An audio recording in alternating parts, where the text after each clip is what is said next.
దయచేసి స్కూల్ దగ్గర వస్తారని మరి కోరుచున్నాం.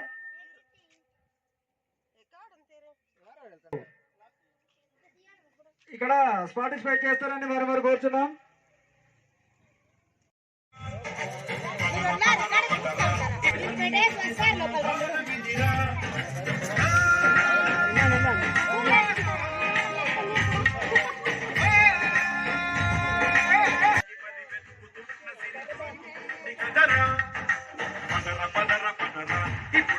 అడిగి చూడు పద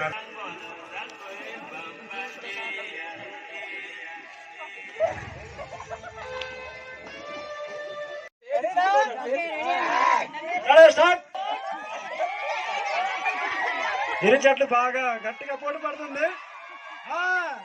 లాగా లాగా లాగా లాగా లాగా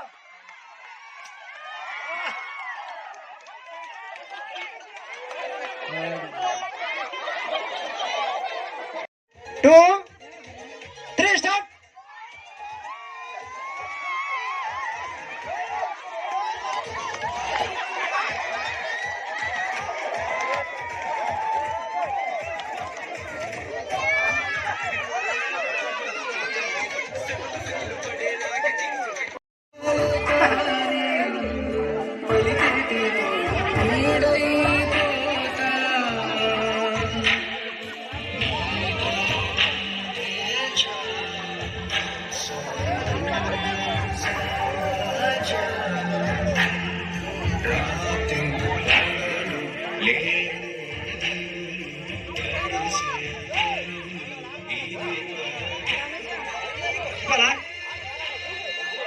ఆగండి, నేను మూడు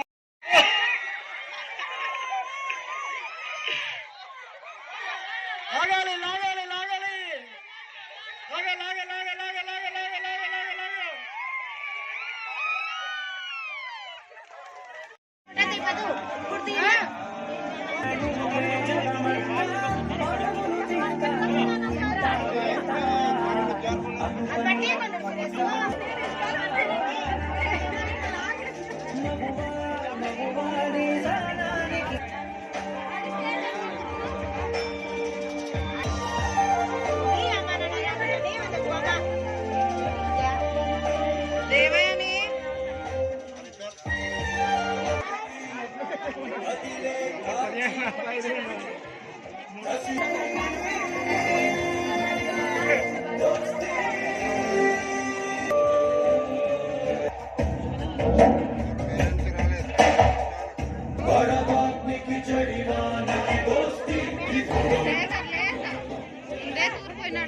గవర్నమెంట్ ఒక ప్రతిపాదిక మీద ఈ మీటింగ్ అనేది ఏర్పాటు చేయడం జరిగిందండి.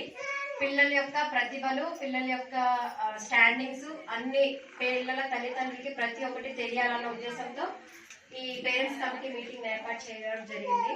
అది కూడా ఎలా అంటే ఎప్పుడు మనం పెట్టుకునే పేరెంట్స్ మీటింగ్ లా కాకుండా ఒక పండగ వాతావరణాన్ని కల్పించాలని గవర్నమెంట్ ఆదేశాల మేరకు చేయడం జరిగిందండి. ప్రతి ఒక్కటి మీరందరూ కూడా చాలా బాగా పార్టిసిపేట్ చేశారు. అందరికి నా యొక్క మనస్ఫూర్తిగా ధన్యవాదాలు తెలియజేసుకుంటాను. పార్టిసిపేట్ చేశారు. పిలవగానే మీరు అందరూ వచ్చినందుకు నిజంగా చాలా సంతోషంగా ఉందండి. ఇంత బాగా అరేంజ్ చేశారు. ప్రతి ఒక్కరికి కూడా పేరు పేరున అందరికీ ధన్యవాదాలు తెలియజేసుకుంటున్నానండి. ఇక్కడ మన సర్పంచ్ గారు ఉన్నారు. ఈ ప్రోగ్రామ్ ఉద్దేశించి 2 మాటలు మాట్లాడాల్సిందిగా కోరుకుంటున్నాను. తనుజ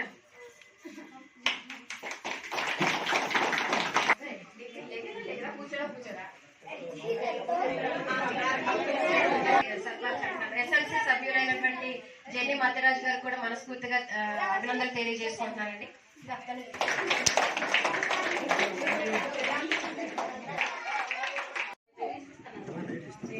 ఉపాధ్యాయులు, తల్లిదండ్రుల యొక్క ఆత్మీయ సమావేశానికి హాజరైనటువంటి విద్యార్థుల యొక్క తల్లిదండ్రులకు, వీసమామిడి కోట్లగారు గ్రామస్తులకు అందరికీ కూడాను పేరు పేరున హృదయపూర్వక నమస్కారం తెలియజేసుకుంటాం. పిల్లలకి శుభాశీస్సులు.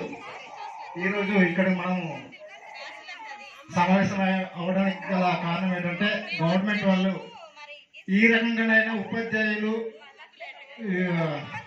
విద్యార్థుల యొక్క తల్లిదండ్రులు పిల్లల యొక్క మరి వాళ్ళ యొక్క స్కిల్స్ ఎలా ఉంది ఏంటి అందులో చర్చించుకొని ఎలాగైతే బాగుంటుంది స్కూలు డెవలప్మెంట్ కోసము, పిల్లల యొక్క చదువులు అలాంటి దానికోసం చర్చించుకోవడానికి ఈ యొక్క ఆత్మీయ సమావేశం అనేది ఏర్పాటు చేయడం అనేది.